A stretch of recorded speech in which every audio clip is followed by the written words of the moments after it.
Hey, it's Doran with Secret to Family. Coming at you from northern Minnesota. Beautiful, beautiful up here this weekend. It's nice out. The colors are changing. As you can see behind me, you can see the trees have their colors changing, and you know what that means. It means it's a new season. It's a new season up here in northern Minnesota, and certainly back where we're from. Nature has seasons, and families do too. We wanted to just shoot a quick video here and talk about those seasons in family, but I want to start by talking about the seasons that nature has provided. Currently we're in fall, but let's start with spring.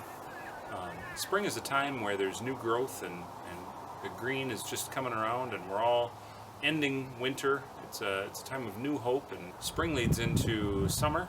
Summer is when all the activity is happening. Things are growing, things are active, a lot of action going on there in summer. And then summer leads to fall, which is where we're at right now. And fall is a changing of that active level as we transition into a less active time. But that doesn't mean that activities necessarily stop, at least not where we're from. Those falling, or those colored leaves behind me, those are going to fall out of those trees, and people are going to have to rake those up. So that's one activity that we enjoy. Oddly enough, we enjoy raking leaves here in the Midwest, as well as where we're from. Farmers are busy harvesting crops, and that kind of puts an end to a growing season.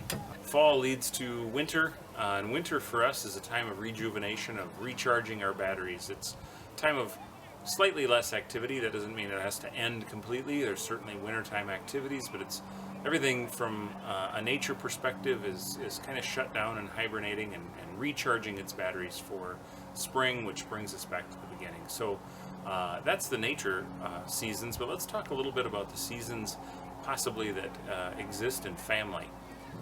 Seasons in family consist of that early family time when maybe it's just a new couple and they're considering starting a family, or maybe they've already started a family but it's still very, very new.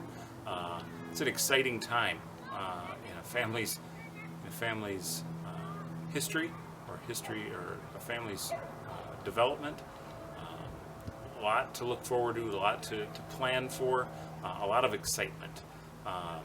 As those kids get older, as that family develops a little more, those kids get a little bit more involved, and it's a time where the family needs to have a little more direction in what's going on. Kids are and new families are excited about what's going on, but sometimes they don't have the skills that they need to do the activities that they want, or do the things that they need to do to be successful. And we need a little direction there. The excitement level is certainly there, but not the direction, not the exact details of what needs to get done. As those kids and family grow slightly older or develop a little bit more, they become a little bit more independent. And we're talking about the elementary and middle school kinds of times, a little more independence, and it's time for families to start to shift away from demonstration to a little more guidance, where you fall back a little bit more as a family and just offer input as it's needed. And that's as that family, or as those kids enter the teen and preteen years. It's not long, it seems like a blink of an eye, and then they're into high school, and that's where independence really starts to shine. And that's certainly a time for guidance and being there for their needs, their questions. That's that season of life. As they transition away from that, though, they're transitioning truly into independence, where they're off at college or the military or whatever they choose to do after high school. And it's a time for the entire family to truly go into an enablement mode, where you've kind of done what you can do a little bit, and you help enable them to be independent. Not only the kids, but the family overall. The family's gone through a seasonal change there, and sometimes we call it the empty nester syndrome, where the parents are kind of left behind while the kids are off doing their new and exciting things. That's an interesting time, and enablement is certainly important there. These seasons end up rolling around to where pretty soon the parents are getting a little older, and it's time for the kids to start helping. And oddly enough, the whole thing comes back around, and that's a time for families to once again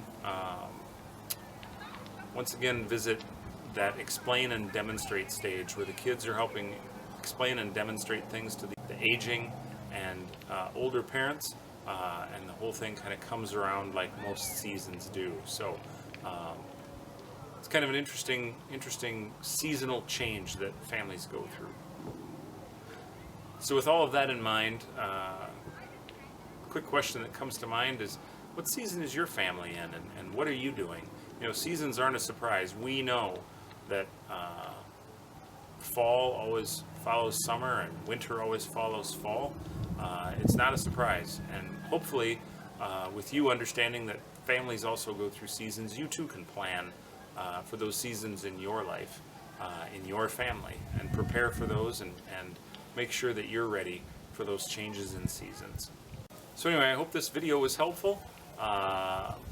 This is Doran with Secret to Family again, coming to you from the beautiful Roy Lake, northern Minnesota, with the fall colors behind me as we prepare for fall and entering into winter, a time of rest and rejuvenation. Look forward to seeing you on the next video. You take care.